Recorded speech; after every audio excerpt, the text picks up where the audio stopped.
I think ಭಾಳಷ್ಟು ಇದೆ. ನಾವು ಆವಾಗ ಡಾಕ್ಟರ್ APJ ಅಬ್ದುಲ್ ಕಲಾಂ ಅವ್ರ ಬಗ್ಗೆ ಎಲ್ಲ ಮಾತಾಡಿದ್ವಿ.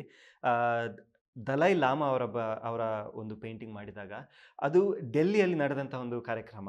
ಬೆಳಿಗ್ಗೆ 8 ಗಂಟೆ ಡೆಲ್ಲಿ ಚಳಿಗಾಲದಲ್ಲಿ ನಡೆದಂಥ ಕಾರ್ಯಕ್ರಮ. ಜಸ್ಟ್ ಇಮ್ಯಾಜಿನ್ ಆ ಒಂದು ಹೇಗಿತ್ತು ವಾತಾವರಣ ಅಂತ ಹೇಳಿ. ಔಟ್‌ಡೋರಲ್ಲಿ ಸುಮಾರು 100 ಜನ ಮಕ್ಕಳು ಹಾಡ್ತಾ ಇದ್ರು ಸಂಸ್ಕೃತ ಶ್ಲೋಕವನ್ನ. ಆವಾಗ ನಾನು ದಲೈ ಲಾಮಾ ಅವರ ಪೇಂಟಿಂಗ್ ಮಾಡಿದ್ದು. ಅಂದ್ರೆ it was purely divine environment. ಆಮೇಲೆ ದಲೈ ಲಾಮಾ ಅವರು ಅಲ್ಲೇ ಕೂತ್ಕೊಂಡಿದ್ರು. ಪೇಂಟಿಂಗ್ ಆದ್ಮೇಲೆ ಅವರು ನನ್ನನ್ನ ಕರೆದು, ನನ್ನನ್ನ 1 ನಿಮಿಷಗಳ ಕಾಲ ಅಪ್ಕೊಂಡ್ರು. ಏನೂ ಹೇಳಲಿಲ್ಲ.